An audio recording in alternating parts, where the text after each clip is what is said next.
কথা যে আমরাও আছি এখানে বাস করি, তাই মাঝে সাঝে তুই দেখা করতে আসি না, তাই জন্য এখানে আমি আসি না পেরে বেশিরভাগ।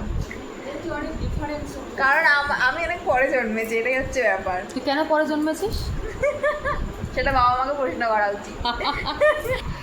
এটা হচ্ছে বাবা মা, মাঝখানে হচ্ছে আমি, ছোটবেলাকার আমার কোনো ছবি নেই মা, আমি আমার। Hello, good morning everyone, welcome back to another blog. তো আজকে আমার সকালবেলায় উঠেই সবার প্রথমে আমি যে কাজটা করতে সেটা হচ্ছে আমি আগে আমার স্নানটা কমপ্লিট করেছি। আজকে আমি এখনও কোনো রকমভাবে ব্রেকফাস্টও করিনি, জাস্ট আমি আমার স্নানটা কমপ্লিট করলাম। সকালবেলা স্নান করে নিলে একটা ফ্রেশ লাগে। তাছাড়াও মানে আজকে স্নান করার পরেও দেখছি প্রচণ্ড পরিমাণে গরম লাগছে, মানে সত্যি আর কি বলবো। যাই হোক, তো এখানে ঘুম থেকে তো উঠে গেছি অনেকক্ষণ আগে, আমার স্নান কমপ্লিট, কিন্তু এখন আমার ব্রেকফাস্টটা হয়নি। আমি এখনও বুঝতে পারছি না যে আমি কী ব্রেকফাস্ট করবো, মানে এখন ব্রেকফাস্ট করার ইচ্ছেও নেই। আবার ভাবছি স্কিপ করবো নাকি একবারে লাঞ্চ করে নেবো, মানে একবারে ব্রাঞ্চ হয়ে যাবে আর কি। দেখা যাক, আর এদিকে মা কী করছে সেটাও দেখি। তো এখানে মা করছে হচ্ছে তড়কা, আর পাশে করছে এখানে ডিম ভুজিয়া, কারণ এখানে তড়কার মধ্যে দেবে না। আমি ভাবছি আমি তড়কাটাই খেয়ে নেবো, একটুখানি টেস্ট করছি। ডিম ভুজিয়াটা দেখি আমার লোভ লাগছে। এটা কি করেছো, পেঁয়াজ পোস্ত? না, কাঁঠালের আগে সিদ্ধ করে মাখবো ভাজা লঙ্কা দিয়ে, পেঁয়াজ দিয়ে। ও আচ্ছা, বুঝলাম।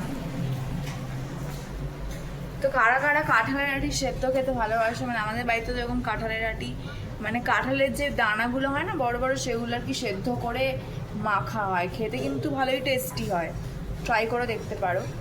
তো যাই হোক, তো আমি এখনও ব্রেকফাস্টটা করে দেখি কী করা যায়। আমার তো রেগুলারের ব্রেকফাস্ট হচ্ছে ছাতুর শরবত, সেটাই আমি ভাবছি সেটাই করে নেব। আর তার সাথে একটু তড়কা খাবো, যেটা মা এখন করছে। অ্যাকচুয়ালি মা এটা করছে হচ্ছে গিয়ে রাতে খাবার জন্য, মানে ডিনারের জন্য মেবি। তো মা সকালেই একবারে করে রাখে, কারণ রাতে আবার রান্না করা পসিবল না, এই গরমের মধ্যে বারবার রান্নাঘরে ঢুকতে কারোরই ভালো লাগে না। তো এখন এই একেবারেই করে রাখছে। যাই হোক, তো আমি আগে ব্রেকফাস্টটা করে নিই, তারপর আবার আসছি, আমি তরকারি টেস্ট করে দেখবো যে কীরকম হলো। তো অ্যাকচুয়ালি হচ্ছে ফোনটাকে আমি একটা জায়গায় সেট করে নিয়েছি, কারণ আমার এখনও স্নান করে উঠে কোনো রকম স্কিন কেয়ার করে ওটা হয়নি, তাই জন্য আমি সেটা এখন করবো। তাই ভাবলাম স্কিন কেয়ার করতে করতে একটুখানি ব্লগ করা যাক। একটুখানি অন্ধকার লাগতে পারে, লাইট জ্বালিয়েছি, তাও এই সাইডটা না একটুখানি অন্ধকার অন্ধকার। এই হচ্ছে সেই তড়কা, মা যেটা এখন করলো, এটা আমি এখন টেস্ট করে দেখবো যে কীরকম হয়েছে খেতে। টেস্ট করা যাক।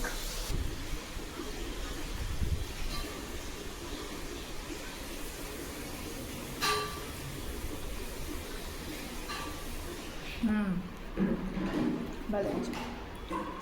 তো যথারীতি রোজকার মতো আজকেও ফল খাচ্ছে এই টাইমে, বাট আজকে হচ্ছে আমার স্নানটা হয়ে গেছে অলরেডি। আমি তড়কাও খেয়ে, ব্যাপারটা সত্যিই খুব ভালো হয়েছিল। আর তড়কা খেতে মোটামুটি আমার ভালোই লাগে। তখন আমি ফল খাচ্ছি, এখন আমার ফল খাওয়ার সময়। তা বলে কিন্তু আমি রোজ ফল খাই এরকম কিন্তু না, কিন্তু এখন আমি রোজ এমনি খাচ্ছি, জাস্ট একটু ভালো লাগছে তাই। আবার না ভালো লাগে, আমার মুড সুইং হয়ে গেলে আমার আর ভালো লাগে না, তো এটাই। তো এখন আমি ফলটা খেয়েই ভাবছি আমি কিছু সিরিজ দেখার চেষ্টা করবো, সিরিজ দেখি, দেখা যাক কী করা যায়, করছি না করছি সেটা আমি আপডেট দেবো। তো এখন হচ্ছে এখানে আমি একটু বেরিয়েছিলাম, আমি চলে এসেছি। এখানে এসে দেখছি অলরেডি দিদি শুয়ে আছে। What a surprise! কিরে কিছু বল, হঠাৎ করে তুই এবার চলে এলি আমাদের সাথে, আবার দেখা করতে চলে এসছে অনেকদিন বাদে। ইচ্ছা হলো চলে এলাম। আমি এসেই দেখি হট করে ও এখানে শুয়ে আছে। এদিকটা সরে আয়, তো দেখা যাবে না, এখানটা সরে আয়, দেখা যাবে না ওখান থেকে। বলো বই, ফ্যানটা চালা না, খুব গরম। চালিয়ে নে, নিজের হাত পা নেই, চালা যা। আমি অফিস থেকে আসলাম, খুব টায়ার্ড। কাজ করে এসছি রে। তুই কি কাজ করে এসেছিস? সব তোর তো কাজ নেই, কাজ তো খুবই ভাজ, সেই তো তার কোনো কাজ নেই। যাই হোক, তো আমাদের সঙ্গে দেখা করতে আবার চলে এসছে ও। মাঝে সাথে ওর মনে পড়ে আমাদের কথা যে আমরাও আছি এখানে বাস করি, তাই মাঝে সাথে তুই দেখা করতে আসি না, তাই জন্য এখানে আমি আসি না পেরে নিতে পারছি না, তো যেন চলে আসে এখানে দাঁড় করতে। এসে আবার এসে আবার খুব সুন্দর সিক্রেট নাম আছে, তোমরা কি কেউ জানতে চাও? যদি জানতে চাও সিক্রেট একটা না অনেকগুলো আছে, যদি জানতে চাও আমার প্লিজ কোনো নাম কমেন্ট না। বক্সে কমেন্ট করো। জানিও, কমেন্ট বক্সে সিক্রেট নামগুলো কি আমার বন্টু হ্যাঁ অবশ্যই জানিও কিন্তু, অবশ্যই। শর্ত আমার তোমার তো সিক্রেট নামগুলো আমি বলবো, একটা একটা করে রিভিল করো। নাটকটা কম কর। নাটক কি আছে বলবো, নামগুলো একটা এখন বলে দেবো? আমি বলবো, আমি মুখটা খুলবো? খোল দেখি, মুখটা খুলেই কথা বলছি, কোথায় বন্ধ করে কথা বেশি বলছি? ঘাটাস না। ঘাট না, একটু ঘাট। যাই হোক, তো এখন যাই হোক, আমাকে বিরক্ত করতে চলে এসছে, কথা করাচ্ছে। আমার কথা বলার প্রয়োজন তাই তো করছিস। কোনো মানে এসে কোনো কামধাম থাকে না, শুধু লোককে বিরক্ত করতে আসে। হ্যাঁ, Irritating. কাজটাই সেটাই। ইরিটেটিং। এখন বসেছে আমরা এখন সব গোল মিটিং। এখন আমরা গোল হয়ে বসেছি। কেন বসেছি তার একটা রিজন আছে। রিজনটা হচ্ছে গিয়ে যে অনেক দিন পর হয় না যে আমরা ছোটবেলায় অ্যালবামগুলো খুলে খুলে দেখতে মায়ের সাথে ভালোই লাগে, তো হঠাৎ করে হুজুগ উঠেছে যে অ্যালবাম দেখা হবে। এবার কি, কারণ তার মধ্যে একটা রিজন আছে, মা অ্যালবামটা খুলে দেখছিল, ঠিক আছে। এবার তার মধ্যে দিদি এসছে, বললামই আগেই। তখন দিদি আসার পর বলছে যে অ্যালবামটা দেখবে। তাই বললাম যে আমরা যখন দেখছি তাহলে আমি ভিডিওর মাধ্যমে তোমাদের সাথে শেয়ার করি, তাহলে তোমরা দেখতে পারবে যে কীরকম ছিলাম আমরা আগে আর এখন। তো মানে হয় না, অ্যালবাম দেখতে ভালোই লাগে, সেটা আমি শেয়ার করবো। তো আমরাও দেখবো আর তোমাদের সাথে শেয়ার করবো, তো দেখছি। তো এইটা হচ্ছে আমাদের সেই 30 বছর আগেকার অ্যালবাম। আগেকার অ্যালবামগুলো এরকমই হতো, এখনকার দিনে এত উন্নত মানের ছিল না। তো হ্যাঁ। খোলা যাক, দেখা যাক জিনিসগুলো।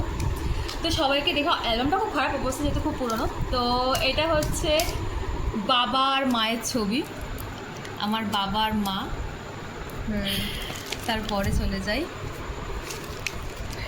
এটা হচ্ছে গিয়ে হাত ছড়া। এটা হচ্ছে আমি, বাট এটাকে আমি চিনতে পারছি না, এটাকে আমি জানি না। আর এটা হলাম আমি। কেমন ছিলাম একটুখানি দেখে বলো তো, কেমন দেখতে কেমন ছিলাম। আর এটা বাবা, মুখটা কিরকম করে আছিস? যে এটা হচ্ছে বাবা মা, মাঝখানে হচ্ছে আমি, ছোটবেলাকার photo। আমার কোনো ছবি নেই মা, আমার ছবি কোথায়? তোর ছবিও আছে। আছে। এই যে এটা হচ্ছে ঘোড়ায় বসে রয়েছে আমার বোন, আর এটা হচ্ছে আমি। আমাকে একটু দেখি,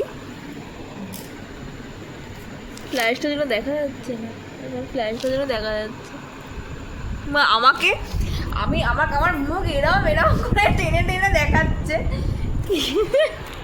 আমার বোন তখন ঘুরে দেখতে পাচ্ছিল না, বলছিলাম দেখ দেখ দেখ, ফটো তুলছে দেখ। তো এটা হচ্ছে আমার বড় মামা, এটা হচ্ছে আমার মুখে পাতার সময়কার ছবি। এটা শোনো, এটা আমি না, দেখি। না এটা আমি, এটা আমি, বোন না, এটা দিদি, এটা আমি। এটা দিদি। ও তোর ছবি তো সব ওই আমার ছবিটা আমার অ্যালবামে আছে। এটা হলাম আমি, মা ভুলে গেছে আমাকে, এই দুঃখের কথা। কি ছোটবেলায় সবাই বউ বউ খেলা আর কি। আমার দিদিরা তাই বউ সাজতে ইচ্ছা করেছে, মানে বউ এখন সত্যিকারের হয়ে গেছে। আমার এখানে অলরেডি বউ সেজেও বাকি ছিল। কিছু ছবি আছে। হ্যাঁ। তো এখানে হচ্ছে গিয়ে বাবা মা আর ঘোড়ার পিঠে হচ্ছে আমি। আমার একটা অবজেকশন আছে যে এই পুরো বেশিরভাগটা, এই পুরো অ্যালবামে হচ্ছে গিয়ে শুধু দিদির সাথে আমার ছবি বেশিরভাগ। কারণ আমি অনেক পরে জন্মেছি, এটাই হচ্ছে ব্যাপার। তুই কেন পরে জন্মেছিস? সেটা বাবা মাকে প্রশ্ন করা উচিত। চলো তারপরে এখানে হচ্ছে সমস্ত পরিবারের লোকজন, তাদের করলাম আমি বসে কাজ। চারজনের একসঙ্গে ছবি, যেখানে আমি অন্তত আমি একটুখানি আছি এটাতেই। আর এখানে এই যে এটা হচ্ছে আমি, গাবদা গুবদা।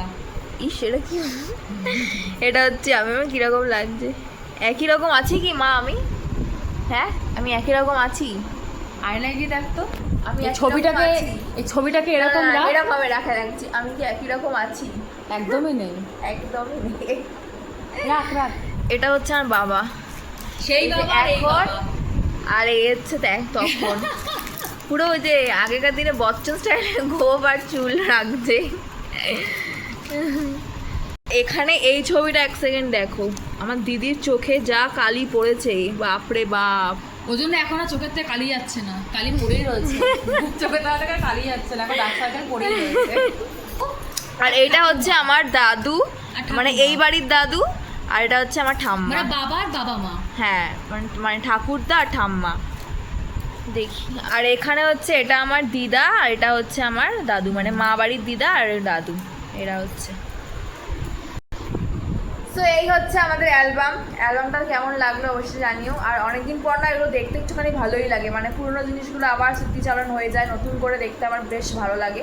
আর এখানে যে ঠাকুরমা ঠাকুরদাকে দেখালাম, অনেক দিদা দাদুদের মধ্যে এরা কেউই বেঁচে নেই, শুধুমাত্র এখন আপাতত ঠাম্মাই আছে আমাদের কাছে, বাদ বাকি সবাই আর কেউ নেই বেঁচে। যাই হোক, তো এগুলোই মানে এই যে বেঁচে নেই, আর এগুলোই যে একটা মানে স্মৃতি হয়ে থাকে, এই ফটোগুলোই কিছু কিছু মেমোরি আছে। তখন সেই টাইমে তো আমরা ব্লগ শুরু করিনি, তাই যদি সেই টাইমে ব্লগ শুরু করতাম তাহলে সেই স্মৃতিগুলো হয়তো ধরে রাখা যেতে পারতো।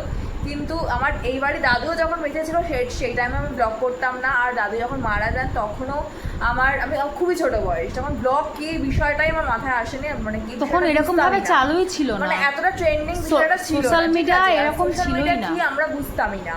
তো সেই টাইমে তখন এখন আমরা এই সিচুয়েশনে দাঁড়িয়ে না বিষয়টাকে খুব আর কি মানে আফসোস হয় যে সেই টাইমে যদি আমরা সেই মানে ওইগুলোকে ধরে রাখতে পারতাম, কিছু কিছু ঘটনায় মানে খুবই মানে সেটা আমাদের খুবই ভালো কেটেছে আর কি। দাদুর সঙ্গে কিছু কিছু মেমোরি আছে যেগুলো হয়তো আমরা ধরে রাখতে পারতাম, কিন্তু মানে খুবই ছোট ছিলাম, এই জিনিসগুলো আমাদের মাথা দিয়ে আসেনি যে ধরে রাখা যায় বা এরকম কিছু। তো যাই হোক, তো এই হচ্ছে আমাদের অ্যালবাম। তাই ভাবলাম যে আমরা দেখছি তো তোমাদের সঙ্গে শেয়ার করি যে কীরকম লাগলো, অবশ্যই কিন্তু কমেন্ট করে জানাতে ভুলো না। তো দেখাচ্ছি আবার পরে। সো দিদি চলে গেছে, আর এখানে আমার ডিনার কমপ্লিট হয়ে গেছে। তো এখন আমি ব্লগটা এন্ড করে দেবো, দেখা হচ্ছে আবার নেক্সট ব্লগে। ততক্ষণ পর্যন্ত আমার চ্যানেলটাকে সাবস্ক্রাইব করতে ভুলো না। টাটা।